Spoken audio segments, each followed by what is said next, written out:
Bonjour, alors aujourd'hui je suis ici pour vous parler de mon dernier voyage en Allemagne que j'ai effectué fin novembre. C'est un voyage que j'ai eu la chance de faire parce que j'ai remporté en juin dernier un pass France-Allemagne.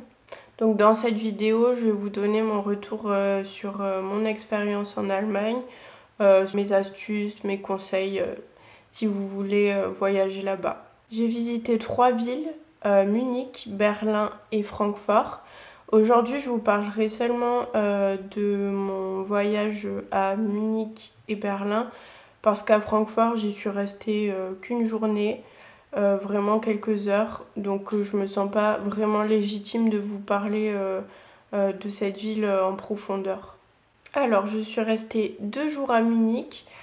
C'est une très belle ville, je trouve, très typique de la Bavière. C'est tout ce qu'on imagine de l'Allemagne en fait. Pour Munich, j'ai pris une petite auberge de jeunesse qui était vraiment top. Je vous mets son adresse et le lien si vous voulez réserver en barre d'infos. J'ai commencé ma visite de Munich par la Marienplatz, c'est l'épicentre de la ville. Donc le bâtiment principal de style gothique que vous verrez sur les photos que je vous affiche à l'écran, c'est l'ancien hôtel de ville. Au cœur de la tour centrale du bâtiment, il y a des figurines et en fait elles s'animent à toutes les heures pile. J'ai trouvé ça magique, en plus avec l'ambiance de Noël qui régnait dans la ville au moment où j'y suis allée, c'était vraiment magnifique. J'ai poursuivi ma balade par la Frauenkirche.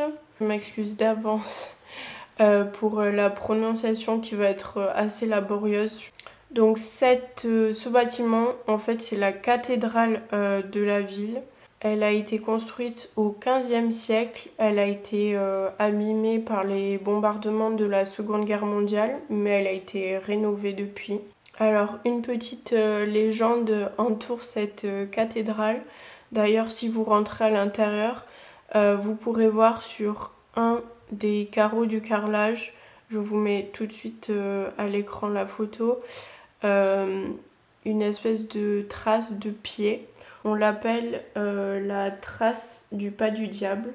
Donc cette trace vient d'une légende qui explique que l'architecte qui a construit l'église avait besoin de fonds pour la construction. Le diable serait donc venu et aurait conclu un pacte avec lui pour l'aider, mais à une seule condition, qu'il n'y ait pas de fenêtre faisant entrer la lumière du jour dedans. L'architecte n'a évidemment pas respecté sa part du marché et le diable aurait laissé sa trace de pas sur le sol avant de s'envoler entre les deux tours de la cathédrale. Dans le même quartier, vous pourrez trouver l'église Saint-Michel. Sur sa façade, vous pourrez voir des statues représentant les seigneurs de la famille de la Bavière. Un des incontournables de cette ville et qui se trouve toujours dans le même quartier, c'est le Victualien Market, donc le marché aux victuailles, qui est vraiment incroyable. Moi, j'ai mangé tous les midis à Munich là-bas. C'est vraiment pas cher, on peut manger local et c'est tout ce qu'on demande. On y trouve aussi des petits chalets qui sont en fait des restaurants. Moi, ce que je vous conseille de faire, et c'est d'ailleurs ce que j'ai fait tous les midis à Munich, c'est de commander là-bas et de vous installer devant autour des tables en bois qui sont mises à disposition des clients. Si vous marchez un petit peu plus loin dans la ville, vous tomberez sur l'Odeonplatz, qui est une place, j'ai trouvé, assez magistrale. Sur cette place se trouve notamment l'église des Théatins. Je vous conseille vraiment de rentrer à l'intérieur parce que ça vaut vraiment le coup. Dans le même quartier se trouve le musée du palais de la Résidence. Donc ce palais était l'ancien château des ducs, princes électeurs et rois de Bavière de la famille Wittelsbach. Et je dirais que la visite de ce lieu se fait environ en 2 heures. À noter que vous avez la possibilité de faire la visite avec un audio guide en français et c'est gratuit. Je vous mets aussi en barre d'infos le lien d'une visite guidée de Munich. Donc quand on a très peu de temps dans un lieu, c'est vraiment pratique. C'est une visite qui se déroule avec un guide anglophone qui dure 2h30. Et ce qui est bien, c'est qu'à la fin, chacun donne ce qu'il veut. C'est à vous d'évaluer le coût de la visite. Par contre, je vous conseille de réserver assez vite parce que c'est une activité qui est assez prisée. Et ça permet vraiment d'avoir des connaissances supplémentaires sur l'histoire, sur la culture de Munich, qui est quand même la capitale de la Bavière. Je suis restée 2 jours et demi à Berlin. Chose très importante à savoir, c'est qu'il faut absolument prendre une carte de transport en commun parce que c'est une ville qui est très grande et très étendue. J'ai pris le forfait 72 heures qui m'a coûté 35 €. Mais vous pouvez évidemment prendre d'autres forfaits adaptés à la durée de votre séjour. Et je vous mets évidemment tout ça en barre d'infos. Pour Berlin comme pour Munich, j'ai réservé une auberge de jeunesse qui était incroyable.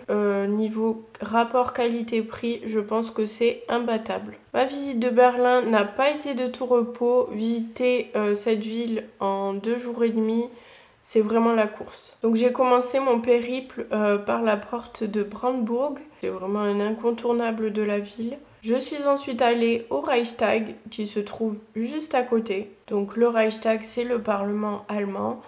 Je voulais le visiter, je n'ai pas pu. Je me suis ensuite rendue au mémorial de l'Holocauste. Qui est aussi un incontournable de la ville évidemment. Ça se trouve environ à 15 minutes à pied du Reichstag. J'ai poursuivi ma balade en direction de la Potsdamer Platz, qui est une place où on peut observer quelques vestiges du mur de Berlin et également le dôme du Sony Center. Un autre lieu emblématique de Berlin dans un tout autre registre et dont vous aurez sûrement entendu parler, c'est le meilleur kebab de Berlin et du monde. Donc je ne pouvais pas passer à côté et c'était excellent. Autant vous dire qu'il mérite son titre. Une fois le ventre bien rempli, j'ai poursuivi ma visite par la Alexanderplatz, qui est un lieu aussi incontournable de Berlin. Dans ce quartier, il y a plein de bâtiments à visiter, d'églises. Il y a aussi la tour de télévision de la ville. Elle attire chaque année des visiteurs du monde entier. Je me suis ensuite rendue à East Side Gallery. C'est un des lieux que j'ai préférés. C'est un véritable musée à ciel ouvert. C'est un lieu où on a conservé une partie du mur sur laquelle des artistes sont venus faire de l'art tout simplement. Ce sont bien souvent des graffitis qui dénoncent la propagande faite à l'époque du mur de Berlin. Si vous vous rendez à Berlin, il faut évidemment aller voir le Checkpoint Charlie. C'était en fait le passage frontalier le plus connu entre l'Est et l'Ouest à l'époque de la guerre froide. Donc vous trouverez à côté de ce checkpoint le musée qui lui est dédié ainsi que la topographie de la terreur. C'est aussi dans ce quartier que se trouve la Friedrichstraße. C'est l'avenue commerçante par excellence de Berlin. Il y a toutes les boutiques de luxe, les galeries Lafayette. Pour moi, c'est à faire parce que c'est quand même assez agréable de se balader le long de cette rue. J'ai trouvé que ce quartier-là était assez différent de ce que j'avais vu avant à Berlin, puisque c'est un quartier qui est vraiment très bourgeois. Non loin de là se trouve l'avenue Unter den Linden, donc c'est vraiment sur la même ligne de métro, et s'y trouve la Nouvelle Garde, qui est un bâtiment qui abrite une sculpture qui représente une mère tenant son fils décédé dans ses bras. Et enfin, j'ai terminé mon périple berlinois par l'avenue Kurfürstendamm. C'est une avenue qui est très populaire dans la ville de Berlin.